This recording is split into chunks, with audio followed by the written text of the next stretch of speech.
नमस्कार, उत्तराखंड की खबरों में आप सभी का बहुत बहुत स्वागत है। मैं हूं आपके साथ अनुष्का सिंह। तो चलिए शुरुआत करते हैं खबरों की। 10% क्षैतिज आरक्षण का विधेयक राज्यपाल से पास होने के पर राज्य आंदोलनकारियों ने खुशी जताई है। आंदोलनकारियों ने खटीमा पहुंचे मुख्यमंत्री पुष्कर सिंह धामी को शॉल उड़ाकर उनका आभार जताया। इस दौरान मुख्यमंत्री ने हेलीपैड पर 40 लाख की लागत से कराए गए इंटरलॉकिंग टाइल्स का भी लोकार्पण किया। मुख्यमंत्री धामी सोमवार को नंगला तेरई स्थित अपने घर पर रक्षाबंधन का पर्व मनाने के बाद सीधा कैंप कार्यालय पहुंचे थे। यहां सीएम का कार्यकर्ता बेसब्री से इंतजार कर रहे थे। यहां भाजपा महिला मोर्चा कार्यकर्ताओं ने मुख्यमंत्री और कार्यकर्ताओं को राखी बांधकर उनकी दीर्घायु की कामना की। इसके बाद मुख्यमंत्री ने लोगों की समस्याएं भी सुनी।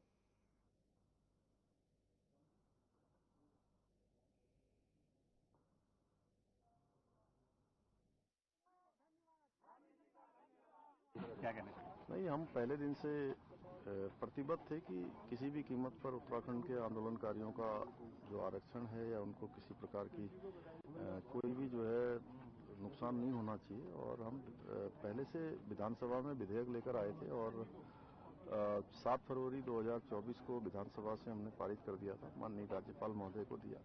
उन्होंने परीक्षणोपरांत उसको स्वीकृति प्रदान कर दी है। अब कानूनी रूप से उत्तराखंड आंदोलनकारियों को और उनके आश्रितों को आरक्षण सुनिश्चित हो गया है और हम पहले से कह रहे थे।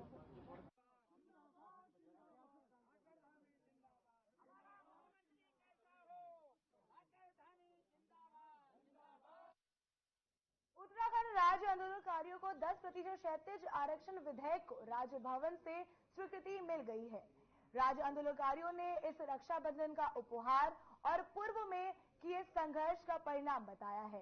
राज्य आंदोलनकारी और यूकेडी के वरिष्ठ नेता महेंद्र सिंह रावत ने कहा कि सरकार पर जो भरोसा उन्होंने किया था वो सरकार ने पूरा कर दिखाया है।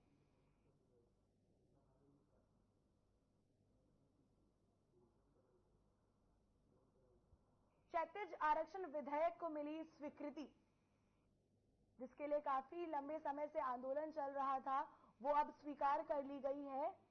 आंदोलनकारियों में खुशी का माहौल अब देखने को मिल रहा है। राज्यपाल और सीएम का उन्होंने सभी ने जताया आभार कि इतने दिनों से जो वो चाह रहे थे वो फाइनली अब हो चुका है।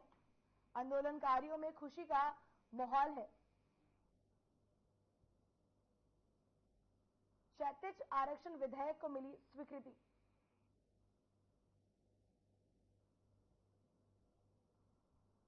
जिसके बाद सभी आंदोलनकारियों ने जताया सीएम का आभार।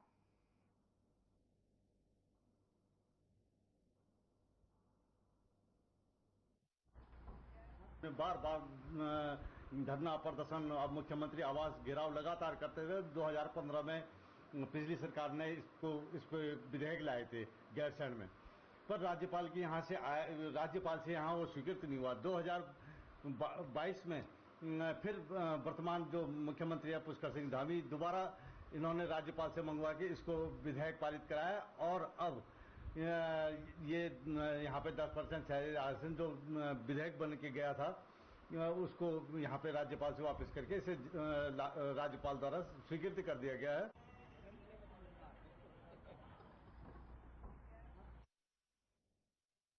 मुख्यमंत्री पुष्कर सिंह धामी ने रक्षाबंधन के अवसर पर चंपावत जिले के देवीधुरा स्थित मां वराही धाम में बगवाल मेले में शिरकत की। सीएम ने मां वराही मंदिर में घंटी चढ़ाई और राज्य की तरक्की की कामना की। खोलीखांड दुबा चौड़ मैदान में पहली बार बगवाल 2 बार खेली गई। 10 मिनट तक चली बगवाल में 212 लोग घायल हुए। घायलों को प्राथमिक इलाज के बाद छुट्टी दे दी गई।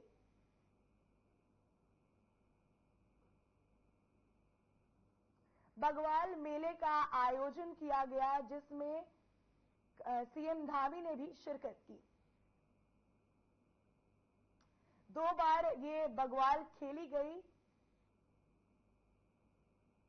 सीएम धामी ने यहां पे शिरकत की। बड़ा ही सुंदर नजारा है, आप देख सकते हैं तस्वीरों में।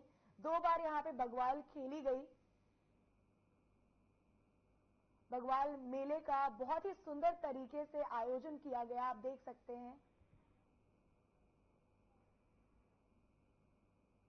पौड़ी में रक्षाबंधन के दिन अलग ही नजारा देखने को मिला। रक्षाबंधन के पावन पर्व पर जनपद पौड़ी के विकास खंड पाबो में भाइयों के साथ साथ महिलाओं ने हरे भरे पेड़ों की लंबी आयु के लिए भगवान से कामना की और पेड़ों पर भी रक्षा सूत्र बांधा। दरअसल नगर पालिका पौड़ी के कूड़ा निस्तारण के लिए मंडा खाल में ट्रेचिंग ग्राउंड बनाया जा रहा है, जहां पर पैबो ब्लॉक की महिलाओं ने ट्रेचिंग ग्राउंड की जमीन पर हरे भरे पेड़ों पर आरी चलाने से पहले उन पर रक्षा सूत्र बांधकर भगवान से कामना की और भगवान से इन पेड़ों की दीर्घायु मांगी। क्योंकि जिला प्रशासन द्वारा ट्रेचिंग ग्राउंड के लिए सैकड़ों की संख्या में पेड़ को काटने के लिए उन्हें चिन्हित किया गया है। वहीं इसके विरोध स्वरूप महिलाओं ने रक्षाबंधन के पावन पर्व पर चिन्हित जगह पर पहुंचकर रक्षा सूत्र बांधकर पेड़ों की दीर्घायु की कामना की है।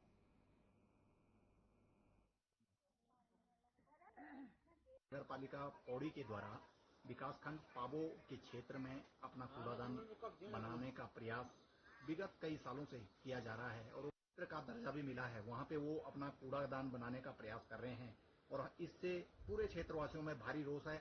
और मातृशक्ति ने एक विचार किया कल शाम को ही और उन्होंने कहा कि उन अपने भाइयों को राखी बांधने से पहले हम उन सारे पेड़ों को राखियां बांधेंगे जिन पेड़ों को वन विभाग के द्वारा अनुमति देने का कार्य या सरकार शासन के द्वारा प्रशासन के द्वारा जो पूरा इतना हरा भरा वन को नष्ट करने का कार्य करने का प्रयास किया जा रहा है। और यहाँ पे जो नगर पालिका के द्वारा मतलब ये कूड़ादान बनाया जा रहा है तो हम लोग इसके विरोध में हैं और मतलब गांववासी भी विरोध कर रहे हैं इसका। तो मैं ये चाहती हूँ जो आज हमने रक्षाबंधन के दिन यहाँ पे पेड़ों पे राखी बांधी है, तो जैसे हम अपने भाई को राखी बांधते हैं उनके दीर्घायु के लिए, तो वैसे ही हम चाहते हैं कि पेड़ न कटें। और क्योंकि पेड़ कटने से आपको पता है कितने नुकसान होते हैं, प्राकृतिक नुकसान होते हैं। जो हमारे बाढ़ आपदा आती है तो सारे पेड़ काटने से होती है और हम लोग चाहते हैं कि यहाँ पे बिल्कुल एक भी पेड़ न कटे और मतलब यहाँ पे कूड़ादान न बने। और मातृशक्ति के द्वारा मौसम विभाग ने प्रदेश में भारी बारिश का अलर्ट जारी किया है। मौसम विभाग के निदेशक डॉक्टर विक्रम सिंह ने बताया कि करीब 5 जिलों में भारी बारिश की संभावना है। देहरादून, बागेश्वर, नैनीताल, उधम सिंह नगर और पिथौरागढ़ में भारी बारिश की चेतावनी है। मौसम निदेशक ने इस दौरान लोगों से सावधानी एवं सतर्कता बरतने की अपील की है। वहीं जनपद पिथौरागढ़ में भारी बारिश, आकाशीय बिजली और तेज गर्जन की संभावना को देखते हुए जिलाधिकारी पिथौरागढ़ ने जिले के सभी सरकारी, गैर सरकारी और निजी स्कूलों में कक्षा 1 से 12 तक तथा सभी आंगनवाड़ी केंद्रों में 1 दिवसीय अवकाश घोषित किया है।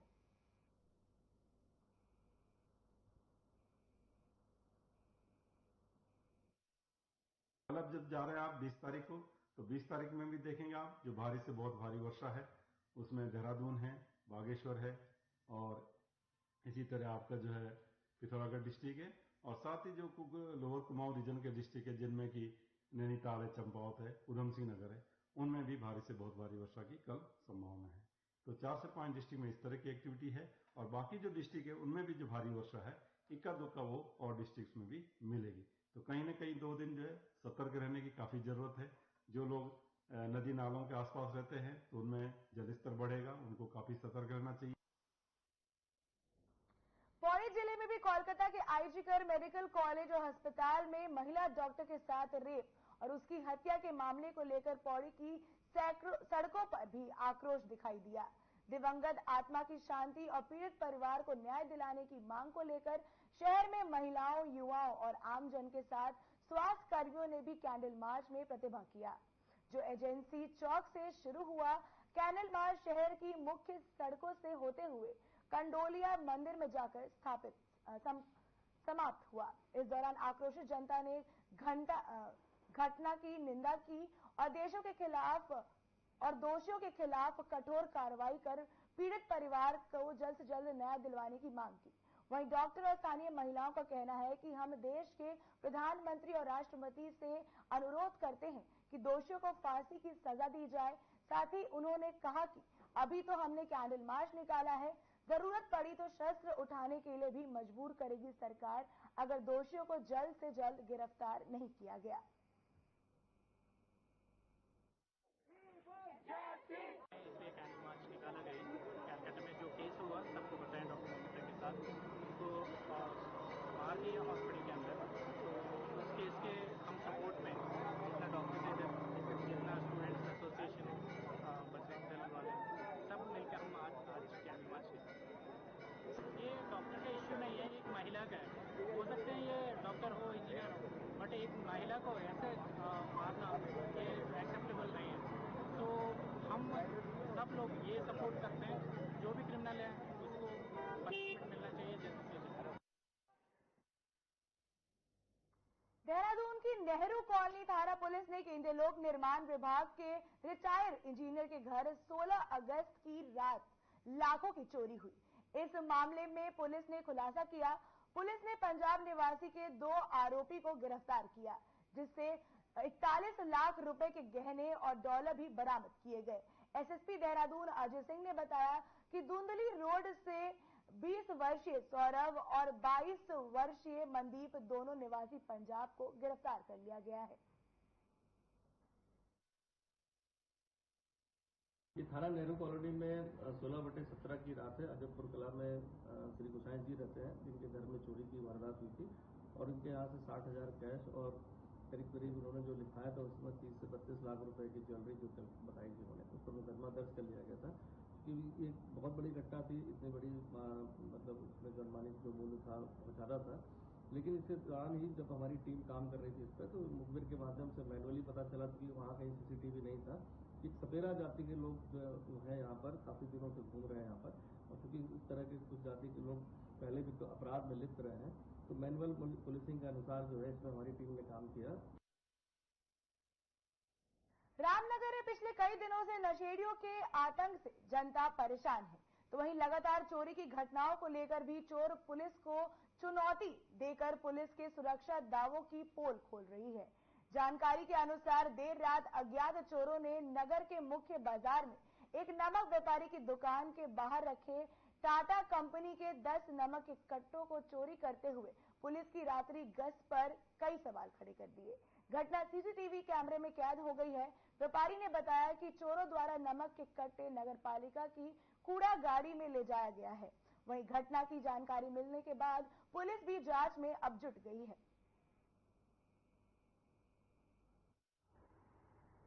कल रात लगभग 3 बजे वीडियो के अनुसार लग रहा है कि एक व्यक्ति 10 कट्टे नमक टाटा के हमारी दुकान से उठाकर ले जाता हुआ साफ साफ दिख रहा है, उसका चेहरा भी साफ दिख रहा है, जिसकी हमने तहरीर दे दी है। 10 कट्टे नमक नगर पालिका की कूड़ा गाड़ी, उसमें साफ साफ लिखा हुआ नगर पालिका रामनगर में लेके जाता हुआ दिख रहा है। वो तहरीर हमने थाने में यहाँ दे दी है। अब कार्रवाई की इंतजार है इस बात का कि कब तक कार्रवाई इस पर होती है। इसमें 720 रुपए का कट्टा उसका होलसेल का रेट होता है।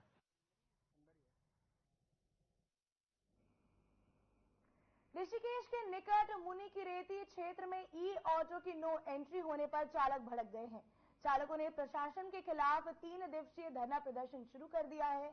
उनकी मांग है कि उनको पूर्व की भांति मुनि की रेती के राम झूला, लक्ष्मण झूला, तपोवन इलाके में जाने की अनुमति दी जाए। जय भद्री विशाल ऑटो वेलफेयर सोसाइटी के अध्यक्ष के मुताबिक ऋषिकेश और उसके आसपास के इलाके की भौगोलिक स्थिति अन्य शहरों से अलग है।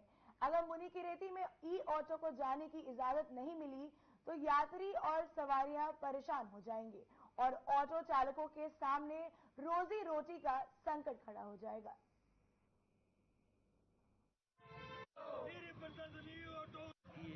प्रशासन ने ई-रिक्शा का जो संदेश था परिवहन सचिव के यहाँ से बंद करने का, उसी के अंदर ऑटो कैटेगरी भी बंद कर दी गई, क्योंकि अलग अलग कैटेगरियाँ हैं, ऑटो, रिक्शा, कार। तो इन्होंने रिक्शा का संदेश देख करके ऑटो को भी प्रशासन ने बंद कर दिया गया है राम झूला, लक्ष्मण झूला जाने के लिए, क्योंकि यहाँ का जो टूरिस्ट क्षेत्र है वो राम झूला, लक्ष्मण झूला, जो भी यात्री यहाँ आता है वो राम झूला के लिए आता है। अगर उस यात्री को अगर हम कैलाश गेट उतारते हैं तो हमेशा ही विवाद बना रहेगा, वो विवाद भी चौकी और थानों में जाएगा, जिससे ऋषिकेश की देवभूमि की छवि भी धूमिल होगी। उधम सिंह नगर क्षेत्र में मदरसे के मौलवी ने बच्चियों के साथ अश्लील हरकतें किए जाने का मामला सामने आया है। रुद्रपुर कोतवाली क्षेत्र गांव में मस्जिद के अंदर स्थायी तौर चल रहे मदरसा में पढ़ने वाली बच्चियों से मौलवी के द्वारा अश्लील हरकतें करने की शिरकत की है। मामला सामने आने के बाद आरोपी मौलवी फरार हो गया। पुलिस ने एक महिला की तहरीर पर मौलवी के खिलाफ संबंधित धाराओं में मुकदमा दर्ज कर लिया है। रुद्रपुर की सीओ निहारिका तोमर ने बताया कि आरोपी के खिलाफ केस दर्ज कर लिया गया है। आरोपी की तलाश की जा रही है, उसे जल्द गिरफ्तार कर लिया जाएगा।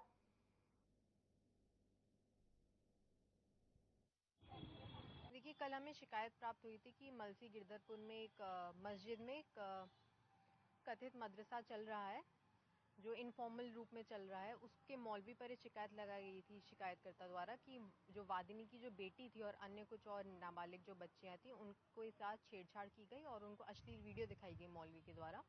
जो ये मौलवी है शबीर रजा, इसको पुलिस द्वारा इस वक्त पूछताछ की जा रही है, उसी के हिसाब से आगे विधिक कार्रवाई की जाएगी।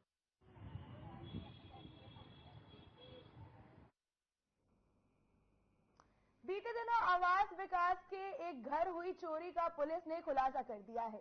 चोरी के मामले में 2 आरोपियों को गिरफ्तार किया गया है। बता दें कि विगत 8 अगस्त आवास विकास गदरपुर के वेद प्रकाश अरोड़ा ने अज्ञात चोरों के द्वारा अपने आवास पर कीमती सामान और नगद रुपए चोरी होने का तहरीर पुलिस को सौंपी थी, जिस पर गदरपुर पुलिस और एसओजी टीम के द्वारा अपनी मुस्तैदी दिखाते हुए 2 शातिर चोरों को गिरफ्तार कर लिया गया है। पुलिस टीम ने लगभग 600 सीसीटीवी फुटेज की जांच के बाद चोरी के संबंध में ठोस सुराग हासिल किए थे। इसके बाद पुलिस टीम को सफलता मिली। वहीं आरोपियों के कब्जे से 4,92,000 रुपए और अन्य सामान बरामद किया गया। ठीक है, थैंक यू सो मच। देखिए, वेद प्रकाश कक्कड़ जी हैं, जो कि आवास विकास कॉलोनी गदरपुर के निवासी हैं। इनके द्वारा थाना प्रभारी गदरपुर को सूचना दी गई थी कि ये किसी आवश्यक काम से अपने घर से बाहर गए थे और जब ये वापस आए तो इनको द्वारा देखा गया 8 तारीख को कि इनके घर में चोरी हो गई है। तो इनकी जो तहरीर थी, जिसमें लाखों रुपए कैश और लाखों रुपए की ज्वेलरी गई थी, हमने अभियोग पंजीकृत करके और इसमें थाना प्रभारी गदरपुर के नेतृत्व में एक टीम बनाई थी, जिसमें हमारे 2 सब इंस्पेक्टर जो कि गदरपुर थाने के हैं, सब इंस्पेक्टर बसंत। खबर रामनगर की है, जहां खिचड़ी नदी के बीच में से 5 से 6 युवक शराब पी रहे थे और जब उन्हें क्षेत्र के वन दरोगा विजेंद्र सिंह चौहान ने नदी में शराब ना पीने और नदी से बाहर निकलने को कहा, तो इस पर वो युवक भड़क उठे और वो साथ ही साथ बौखला गए, जिसके बाद उन्होंने उनके साथ मारपिटाई की, जिसके बाद ये मामला रामनगर कोतवाली पहुंच गया है।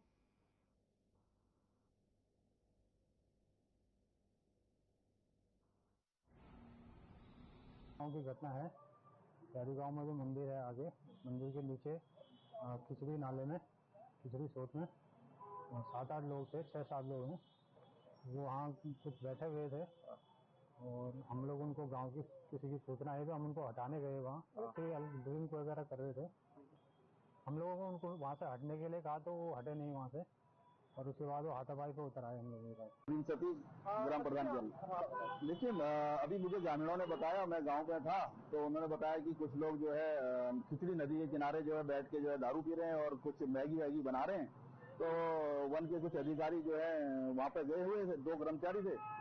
तो एक चौहान जी हैं, एक कोई मेरे गाँव के हैं प्रदीप। तो उन्हें जो है वहाँ पर जाते ही जो है इन्होंने कहा होगा कि कैसे दारू पी रहे हैं, क्या कर रहे हैं, हटाओ सारा चीजें।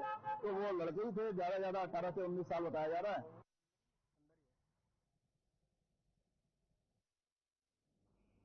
दिनेशपुर से सुंदरपुर की तरफ जाने वाली सड़क पर पुल के ऊपर बने ब्रेकर से एक हफ्ते में कई एक्सीडेंट की खबर सामने आ चुकी है, जिसके बाद स्थानीय जनता ने ब्रेकर के ऊपर ही बैठकर नगर पंचायत के खिलाफ जमकर नारेबाजी की। देखिए, यहाँ जिस समय बरसात हुई थी और काफी ज्यादा पानी भरा था, तो उस पानी की निकासी के लिए नगर पंचायत के द्वारा यहीं पाइप लगवाया गया था। पर पाइप की ऊंचाई हो गई ज्यादा और होने के बाद जिस तरीके से जो रैम्प बना है, रैम्प लंबा बनना चाहिए था, तो लंबाई की जगह रैम्प हाइट हो गया है। इसी हाइट की वजह से बार बार यहाँ पे एक्सीडेंट हो रहे हैं। इस समय चाहिए कि नगर पंचायत को जितनी जल्दी हो सके इसको रैम्प को जितना लंबा करेंगे तो वहाँ एक्सीडेंट होने से मतलब एक तो लोगों को ये पता नहीं है, या तो रैम्प लंबा और उसके बाद यहाँ वाइट जो एक इंडिकेटर होता है ना, वाइट जो चूने से लगा देते हैं, कलर से पेंट कर दिया जाता है, तो आदमी को दूर से पता लगेगा कि यहाँ कुछ है। दिक्कत ये 4 दिन पहले मैं नगर पंचायत गया था, देव भाई को बोला, उसके बाद ठेकेदार को फोन करा कि आप ये जो बम्पर बना है इसको आराम से कि लोग चला जाए कोई दिक्कत ना हो, बड़े करके बनाइए। ठेकेदार को मैंने ये भी कहा आप नहीं बनाओगे तो हम तहसील जाएंगे, नगर पंचायत जाएंगे। ठेकेदार ने हाथ जोड़ने लगे कि भाई साहब आप कहीं मत जाओ, हम बना देंगे। उसके बाद आधा बनाया और परसों में देव भाई को जाके बता के आया कि भाई दूसरा साइड बना दो आप। देव भाई ने बोला 2 दिन में कर देते हैं, बरसात है, ऐसा है वैसा है। अब 2, 3, 4, 5 दिन हो गए, अब तक काम हुआ ही नहीं है।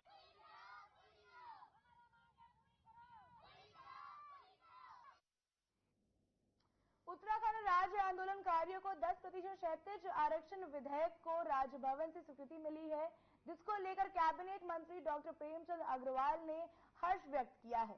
डॉक्टर अग्रवाल ने कहा कि राज्य निर्माण के दौरान वो खुद राज्य आंदोलनकारी रहे हैं। राज्य निर्माण के दौरान जो पीड़ा आंदोलनकारियों के साथ हुई है उसे भली भांति वो जानते हैं। उन्होंने कहा कि आंदोलन के दौरान तत्कालीन यूपी सरकार ने जो बर्बरता उत्तराखंड की महिलाओं पुरुषों के साथ की, उनका वर्णन नहीं किया जा सकता।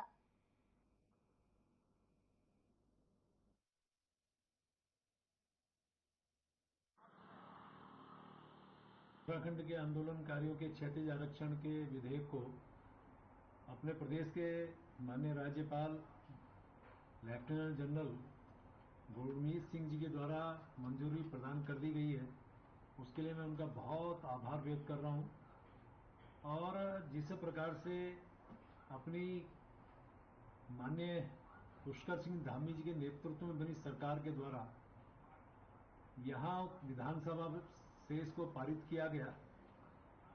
बहुत पहले से हमारे आंदोलनकारी भाई बहनों की ये मांग थी, निश्चित रूप से धामी सरकार ने इसको पूरा किया।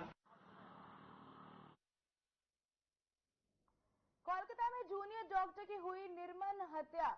उत्तराखंड प्रदेश की राजधानी में किशोरी के साथ हुए गैंग रेप की घटना के बाद कांग्रेस राष्ट्रीय सचिव काजी निजामुद्दीन के नेतृत्व में कांग्रेस कार्यकर्ताओं ने मंगलोर में कैंडल मार्च निकाला और विरोध प्रदर्शन किया। विरोध प्रदर्शन करते हुए काजी निजामुद्दीन ने प्रदेश सरकार पर निशाना साधते हुए कहा कि प्रदेश में धामी सरकार में महिलाएं सुरक्षित नहीं हैं।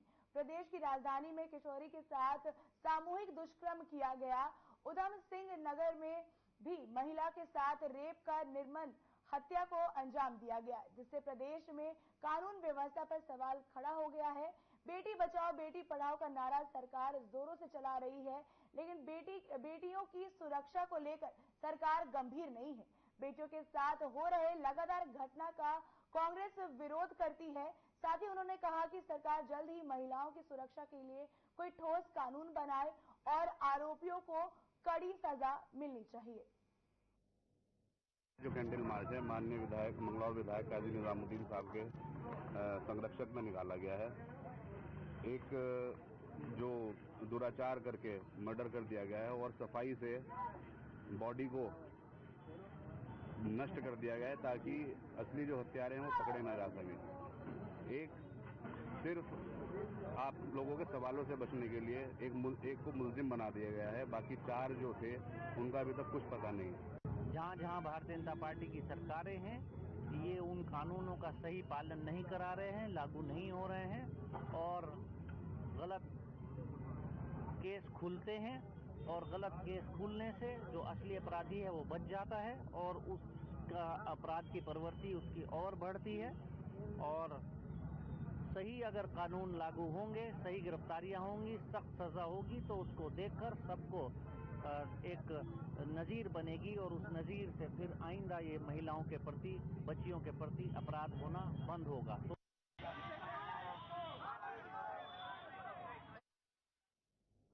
इस बुलेटिन में फिलहाल इतना ही। नमस्कार।